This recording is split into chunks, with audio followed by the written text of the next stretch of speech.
Welcome to 1844 Made Simple. When you read the Bible, one point comes through. There is a judgment or judgments.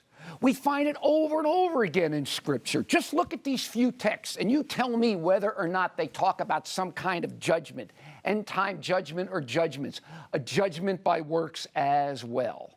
2 Corinthians 5:10, for we must all appear before the judgment seat of Christ, that everyone may receive the things done in the body according to what he has done, whether it good or bad. Revelation 22:12, and behold, I am coming quickly, and my reward is with me, to give everyone according to his work.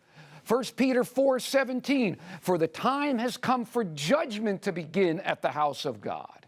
Matthew 12:36, but I say unto you that every idle word that men shall speak, they shall give an account thereof in the day of judgment. And, powerful one, Ecclesiastes 12:14, for God shall bring every work into judgment with every secret thing, whether it be good or whether it be evil. Now, folks, these are just a few of many, many texts that not only talk about judgment, but a judgment by works, a judgment about our lives, our idle words, a judgment on how we lived. But you know, that presents a problem, doesn't it? And that's because we're saved by grace, by faith, without the deeds of the law. I mean, after all, isn't that what the gospel is all about? I mean, come on, who is going to stand when every secret thing, when every idle word will be brought in judgment? I'm in trouble for what I've done publicly, much less privately. So how then can we stand? How are we to reconcile the idea of judgment with the idea of grace? Now, folks, this is not, nor it has been, only a Seventh-day Adventist question. On the contrary, Christian literature through the centuries has wrestled with this issue, how to reconcile salvation by faith and judgment by works. Two doctrines clearly taught in the Bible. Evangelical literature is filled with their best theologians wrestling with this difficult question. But guess what? I believe that as Seventh-day Adventists, we have the key to help unlock the challenge presented here between judgment by works and salvation by faith. And it's found in our sanctuary message, and specifically this one verse. Vayomer Eli ad erev boker al panim ushlosh meot v'nitzdak kodesh. You know it better as Daniel 8:14. And he said unto me, unto 2,300 days, then shall the sanctuary be cleansed. Or what we as Adventists call the pre-Advent judgment. I want you to imagine that you were a Jew living in the time of the wilderness wanderings, after the tabernacle had been built and the Jews had been worshiping the Lord there. Now, suppose, however, that your understanding of the ritual was limited only to the sacrifice of the animal in the courtyard. Suppose that was all you concentrated on at the expense of the rest of the ministry, including, even especially, the work of the priest in the most holy place on the Day of Atonement. Now, let me ask you a question. Who would have a better understanding of the entire plan of salvation? The one whose focus began and ended with the sacrifice in the courtyard? Or the one who embraced the entire ritual, beginning with the sacrifice, but also understood the ministry of the high priest on the Day of Atonement? Well, of course, the answer is obvious. The answer is obvious that the one whose understanding embraced the entire sanctuary would have a better understanding than the one who focused only on the death of the animal. In fact, I would say that the one who understands the entire sanctuary service would have a better understanding of the death of the animal and what it meant than one whose understanding was limited only to the death of the animal itself. And that is because the death of the animal was part of a larger picture. And to limit yourself to that would mean to miss the big picture.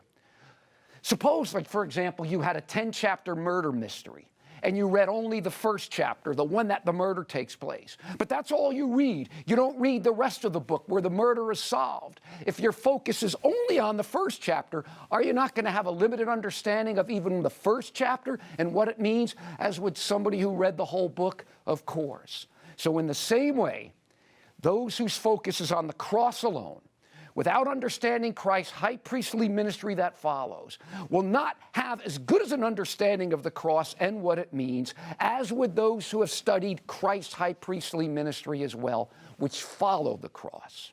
Hence, we have what we call our sanctuary message, which includes the cross, which is built upon the cross, which has its foundations in the cross, but is not limited to it.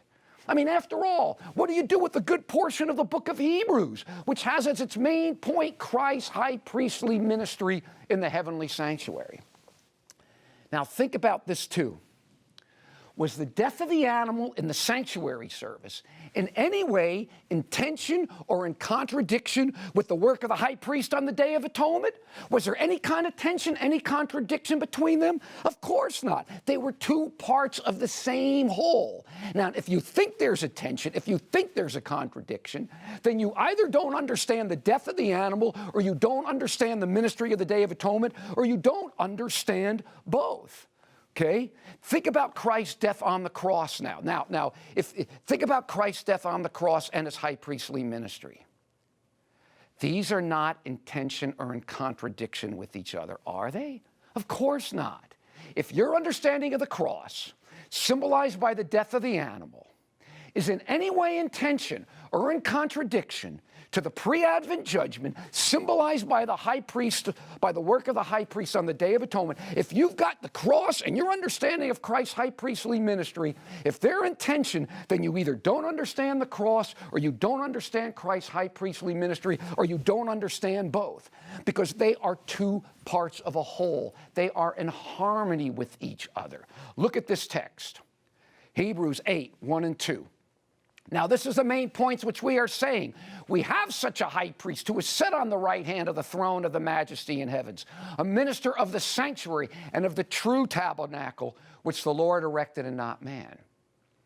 Now, notice with me, where are these verses? The beginning of chapter 8 in Hebrews, which means that the main point of the first 7 chapters in a book with 13 chapters deals with Christ's ministry in the heavenly sanctuary. Yet so much Christianity ignores it. But you see, we as Adventists don't, and we shouldn't, because Christ's high priestly ministry holds the key to understanding salvation by faith and judgment by works. And again, the crucial text that I believe unlocks this question is Daniel 8:14. And he said unto me, unto 2,300 days, then shall the sanctuary be cleansed. And that is what we're going to study with the focus on two things here. First, how do we get the date 1844 from the Bible? That is going to be the main thrust of this study. That's what we're going to focus, how we get the date. Second, how does this text help resolve the question of judgment by works and salvation by faith? This is what we are going to be dealing with in this study, these two things.